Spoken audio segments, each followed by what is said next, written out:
In this week's episode, we talk about urgency culture. What does that actually look like? What is urgency culture? What does it feel like? What is the impact on our nervous system? And while we're all running around like maniacs, how do we reground ourselves and find our way back to well-being and balance? Let's dive in.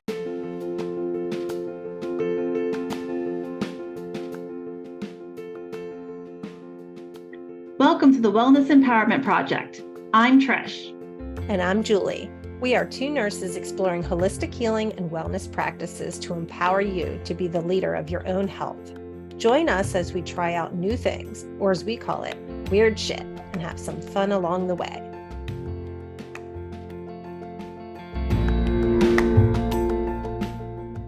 Julie, I don't know if you remember that, but many months ago, you told me what I have logged in my head as the pee story.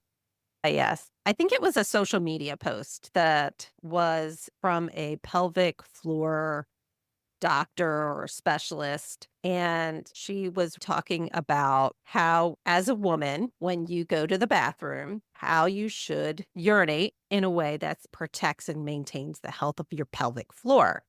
One of the things that she specifically said was do not forcefully urinate. And that was not something that I had ever heard about or read about that was considered not in good health. Being a nurse and being in the military and having to go to the bathroom in various places in the world, I have forcefully urinated many times over the course of my adult life. So I started to read the comments. And the overwhelming response to this post was, I don't have time to sit and just let my urine out. I have to forcefully pee, not because you're not able to actually expel your urine, but because you just don't have time. And it was really eye-opening to see so many responses being, I don't have time to void or urinate in a healthy manner because I have so many other things to do. I don't have time to fulfill a basic need in a healthy way. Wow. Yeah, when you first told me the story, I was pretty flabbergasted.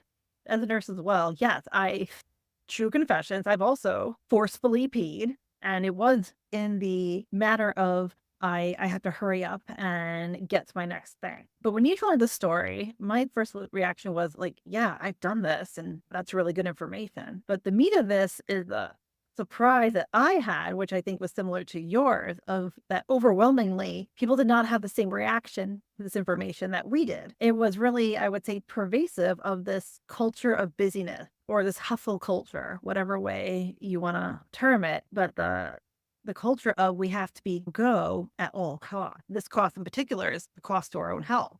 Right. Another term for it is urgency culture, where everything is urgent and must be addressed immediately or right now. You can see that in so many different ways. It could be in how quickly are you answering a text message?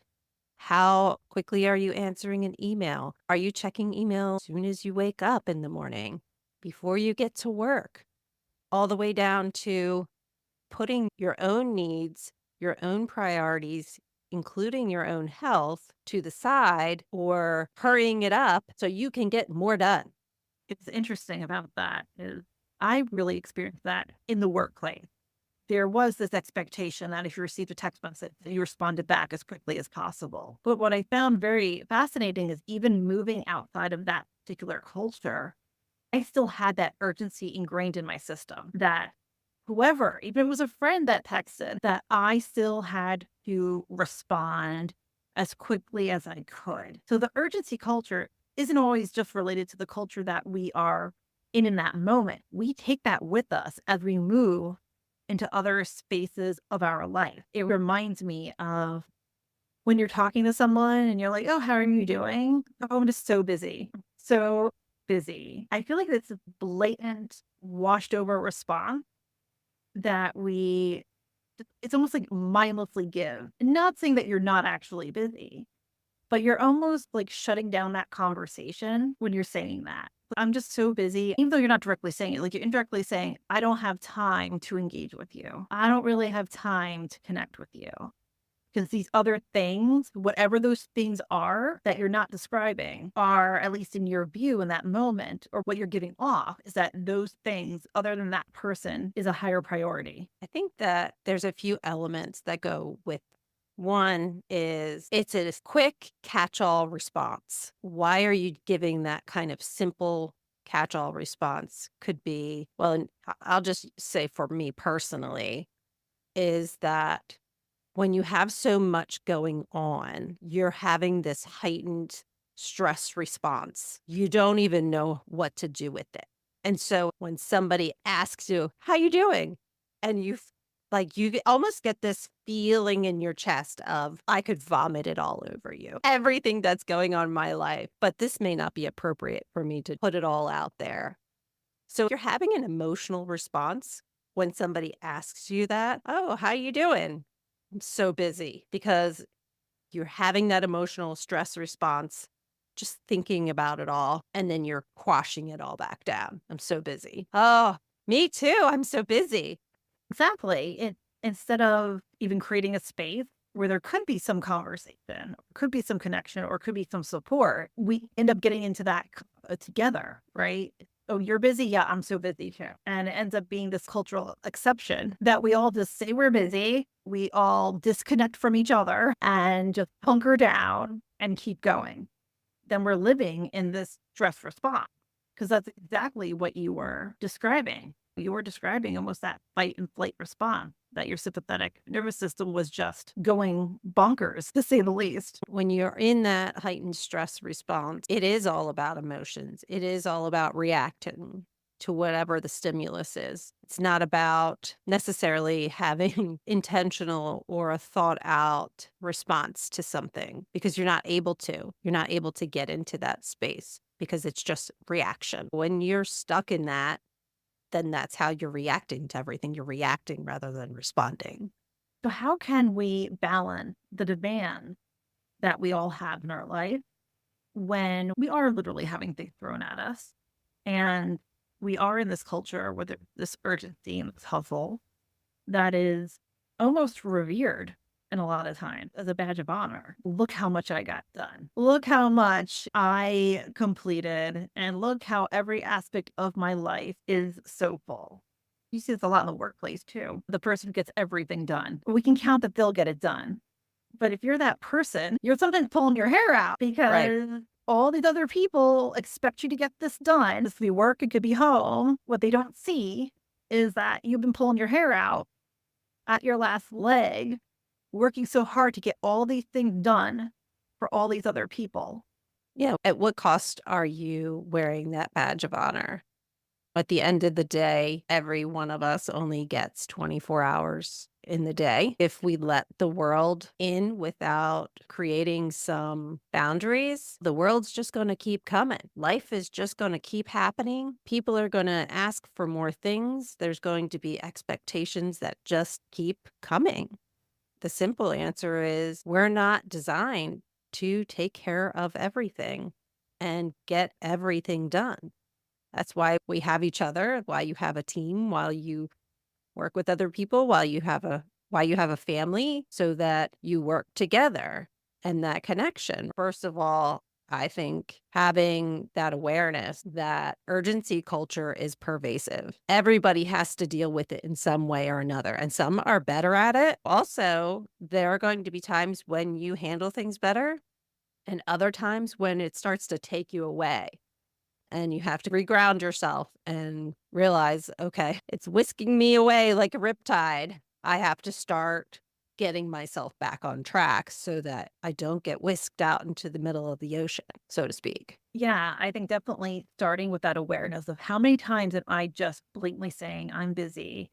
How many times am I saying yes to other things without even thinking that there could be another option? How many times am I just tending to other people's needs and what I want is maybe not on the table? Or really, you haven't even realized it's not on your table because you have not focused on yourself.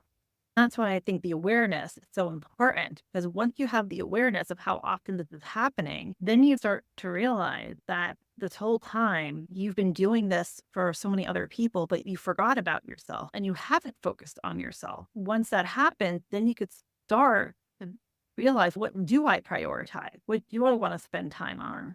What does that look like? I think that actually comes in a whole nother struggle, because it's something that you haven't really dove into before.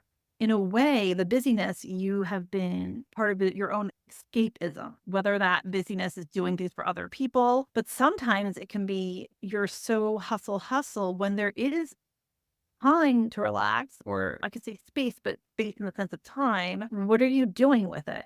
Are you doing things that revitalize you, that create connection, that create energy? Or do you start to fall into the classic things that we say are restful, like watching TV or doomsday scrolling on your phone? Because I think a lot of times we may be hustling, and the first thing we think of when we think of rest tends to be something that very much is another disconnection. Not saying you can't watch a good TV show or a good movie and totally be involved and interested in it, but it's when you spend a long period of time just mindlessly scrolling or mindlessly flicking through one thing to another.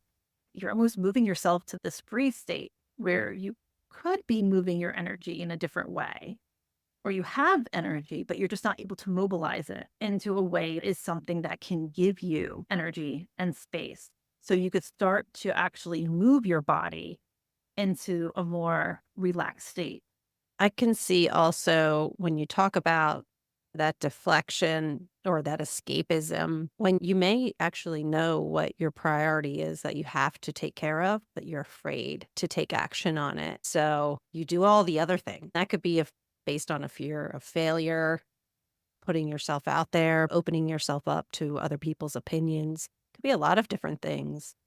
But when you're doing other things, that makes you feel like, oh, I'm actively doing something. I can say that I'm engaging and I'm doing things when really you're not moving yourself in the direction that you truly want to be going. And so it's protective in a way. That busyness is protective. Yeah, because that fear could even be just the fear of doing something new. It could be the fear of experiencing silence for the first time, the fear of your own accountability, of making your first step towards a goal. And it's a lot easier to say, I'm so busy, and filling your time up with things that really aren't true priorities of your own. You're removing your own ability to be accountable to yourself. So, talking about prioritization, we all have the same amount of time. We talked about that. When so many things are coming at you, figuring out what needs immediate attention, what is urgent, what is not urgent. Another category of, you know what? I don't have any control over what this thing is, or I can't impact it in some way. And so I just have to let it go. That reminds me of what we use. I use this a lot actually as a manager. I use this when having to communicate when people were disgruntled about certain items: circle of control, circle of influence, and circle of concern. A lot of the things that people were worried about, or things that people wanted to really change, were really in their circle of concern. It was so far out there. But what you were missing were things that were directly in your circle of control and directly within your circle of influence. If you start with what's in your control and first in your control and then within your influence, likely things that are your concern will start to shift. But if you keep focusing on what you're concerned with, you're ignoring everything that is in your direct control and direct influence. There's one element of what I would call noise, maybe a lot of other distracting things going on that are creating a lot of noise that really are not within your circle of control, within your circle of influence, but are catching a lot of your time and attention. And so recognizing what that noise is and does it meet those two criteria, so to speak. Oh, this is noise. Got to move it out. I don't have time for that. And I think that's exactly right. The noise is really things that are in people's circle of concern but really they're distractors. They're distractors from what could be the main purpose and the main focus, which really can be, okay, what are the priorities for me and what things can I do to best serve myself? I think also just considering your everyday life, there's so many decisions that you have to make in your everyday life. What are some simple ways that you can either automate or reduce having to make some of these simple decisions in your everyday life so that you're able to handle some of the other priorities in your day in an easier way? Because decision fatigue is a real thing. And for me, one of the things that I do, because in our house, the big question every day is, what are we going to have for dinner? I knew you were going to say that. And everybody Hate that. turns around and looks at mom. What are we going to have for dinner, mom? And I hate deciding it. I think so many people could probably identify with this, but it's at the end of the day after I have made 500 million decisions for so Mhm. many people and the weight of that. We're going to have spaghetti or we're going to have chicken and rice. It's like I can't even take it at that point. And Percent. I can't tell you how many come home. What do you want to eat for dinner? I'm like, I don't know. Where do you want yeah, to go? Especially on a Friday. Where do you want? I don't care. I actually think I've literally said, I don't want to make a decision. You can decide. I don't care. I'm but done. your partner, your kids, whoever, they also don't want to decide. And I think that's something I've been trying to be a little more compassionate about. They don't want to decide either because they've also had a day where they've had to make a lot of decisions. What I have done to help with that is that I carve out time on my weekend and I write out the menu of every dinner that we're going to have for the week. Then I make my shopping list. I get all the things needed for all those things that we're going to have for dinner. Everybody just is looking at the piece of paper on the Big refrigerator. menu is Yes. Oh, what are we having for dinner? Oh, we're having spaghetti. Okay, great. Oh, and we actually have spaghetti and we have the sauce. truthfully, that's what we do too. We'll do what do we want to eat this week? We'll get 2 or 3 meals together and that's it. We gotta enjoy eating it more than one because Mhm. I'm not interested in making 5 meals a Right. week or 7 meals a week or 6 meals a week. This is it. We made the decision on a weekend, got everything we needed. And you know what? You may get the choice to eat what you ate last night or something new tonight. And that may be the only choice you get to make. And some nights we shift meals around because somebody forgot to take the ground beef out of the freezer, but we still have everything that we need. I feel like there's many things in your life, in your daily, that you can automate and reduce that urgency around what decision needs to be made and the prioritization that you're putting in your regular life. If you think about what are some other things, and that's going to be real personal as to what your life looks like. What can you automate or What's just not the highest priority? Like Monday through Friday, I have different priorities than on the weekend. I have different priorities during the day than I do in the evening time. My priority on a Monday evening is not going to be making dinner. I ship that, so it's ready to go. And that's okay. Because once we do enough of these little reprioritizations, once we become clear on what we want to prioritize and when we want to prioritize it, we will start to create more space for rest and recovery or rest and relaxation. Then we need to look of what is that time going to look like so it is effective. So you're not like, oh, I don't know what to do now. Let me just sit here and scroll for another next thing. But 3 hours later, it's time to go to bed, and all you did is scroll on your phone. wasted your time? You waste your time, but also you never shifted your energy. Because if you are living in the state of busyness, you're likely living in a state of fight or flight, especially Mhm. with the lack of boundaries and the avoidance. You're living in the sympathetic nervous system state right then and there. In that state, you're not able to truly focus and think clearly. You're still very like rigid. You still have overthinking. You may have created the space, but if you're sitting there in worry mode and overthinking mode, you're not actually resting. You may have said, oh, I rested because I was, quote, not doing work, but that doesn't mean it was actually restful for your mind or for your body.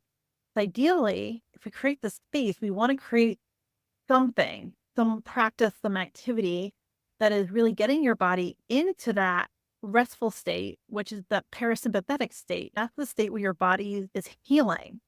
And when your body is healing in that state, in that restful state, that's where your creativity comes in. That's when you can start to, when I say creativity, it's not, oh, I'm building a program, I'm going to build a business. It could be as simple as, this is where I found the solution to that problem that I've always had nagging on me. This is now what I really want to focus some energy on. Now I want to explore this other area of my life that I never did because everything was so crowded. Yeah, your brain is actually able to tap into using your executive functioning, executive decision making skills far better than, well, you're not going to be able to access that part of your brain if you're in fight or flight. No, you're not. And that's almost helps you stay in that do busyness because you are, if you're in that mode of completing these tasks, getting these things done, and essentially allowing other people to make the decisions for you of what your life looks like, you aren't accessing that higher functioning portion of your brain, despite what your job title or your job role is or all the things that you're completing. I laugh because it's just so true. When other people's priorities and other people's timelines take over what you are doing, eventually that catches up with you. Eventually, you're not as successful in your own right as you could be. Other people's priorities may not even be in your job description.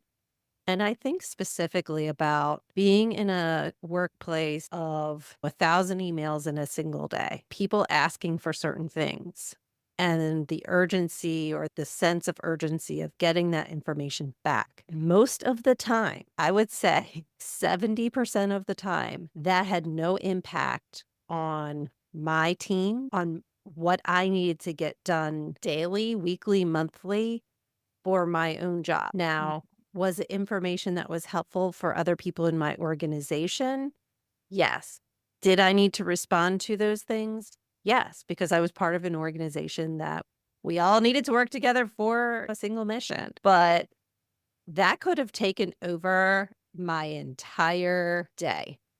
That's what I mean by, you might not be as successful if you don't prioritize what you actually have to do for yourself, for your own career, whatever that Well, may be. I wanted to add to this because I loved that when you said successful in your own right, because the key word wasn't successful. The key word is in your own right, because you don't realize how many other things you can be doing and that other things you can be creating and influencing and changing when you are in that creative state, and different solutions that you can find and different ways that you can navigate things. You may be successful because you completed the certain task and you made people happy, but you may not be experiencing the success that ultimately fills you up, the success that you desire, and the success that excites you.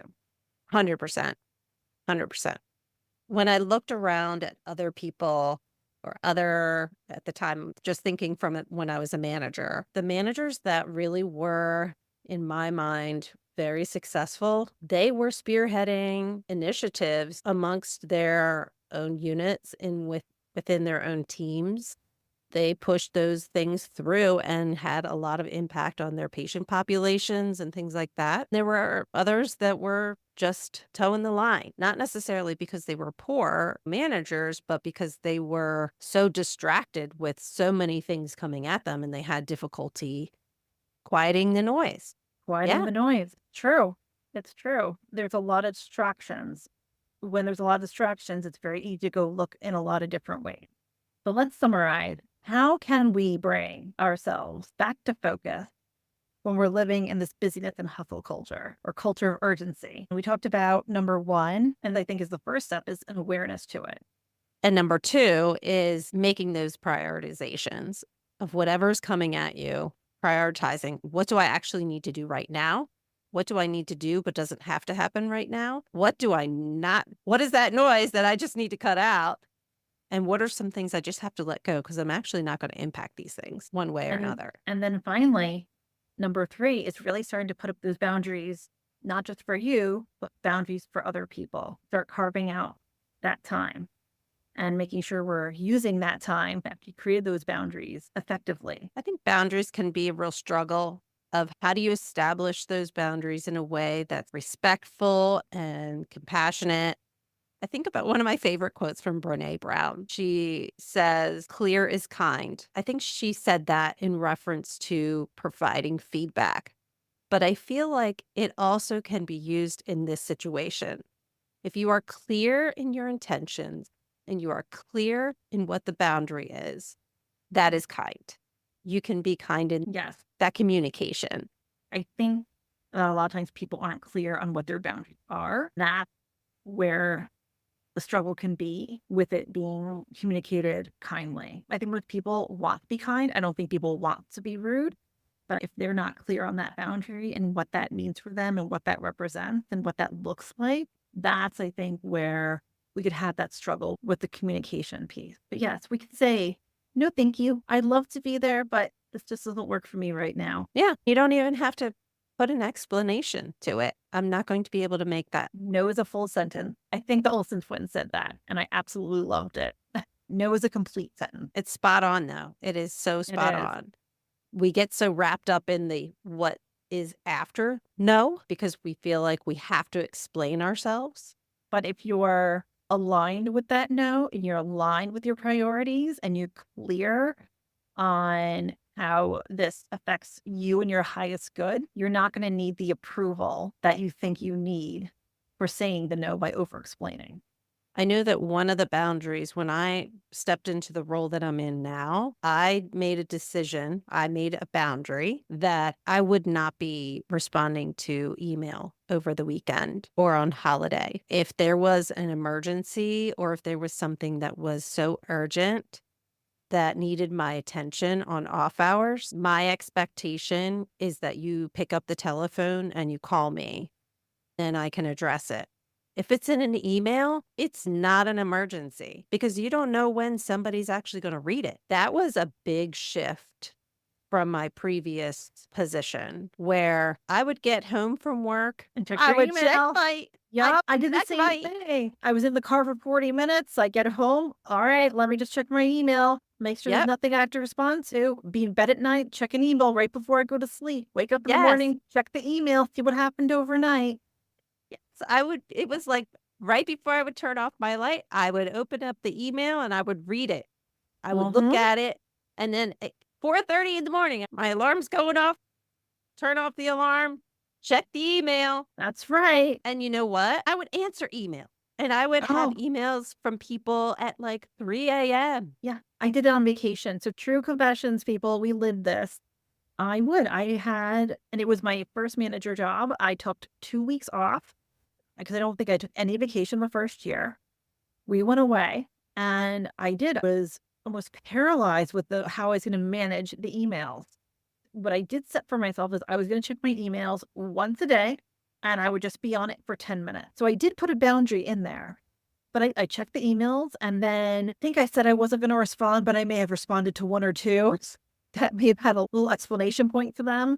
But still, like I look back and I'm just like, oof, I'm happy I finally put a boundary in place, but I probably wouldn't have had to place a boundary over a vacation if I placed some boundaries before when I was actively in the role, like not doing it every time I'm not actively at work. And truth be told, I think some of that was not some of it. That was a reaction to the tremendous amount of email that was coming through and trying to manage that in a way that was not overwhelming. So you did have space.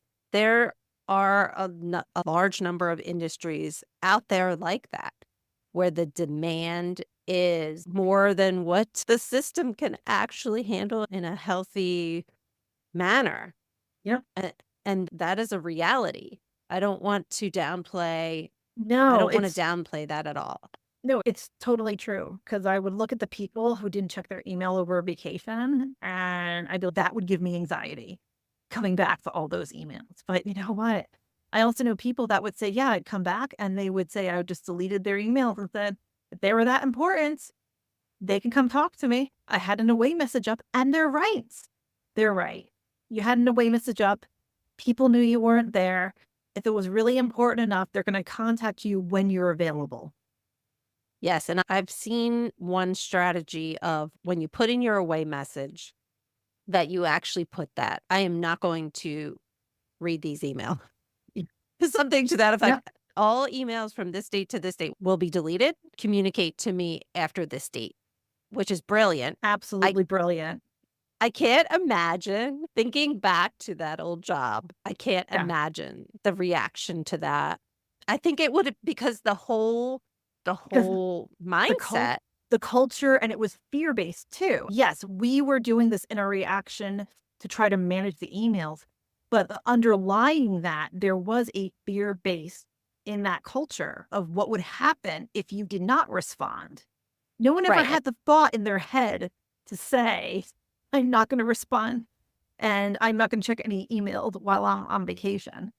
We perpetuated it ourselves, though, by accepting it. Yeah. Oh, 100%. Hustle culture, it's everywhere. Managing that sense of urgency in your life is certainly a challenge. You may not realize that you're in the thick of it until it becomes way too much. Taking a breath and thinking about where you're at. So awareness, prioritization, and boundaries, making sure you create that space and do something that really revitalizes you, brings you energy, and brings you into that restful state. I feel like you guys heard us talk for quite some time now. You sick of us yet? Probably. Need to say goodbye? Sure. Bye. See you next time.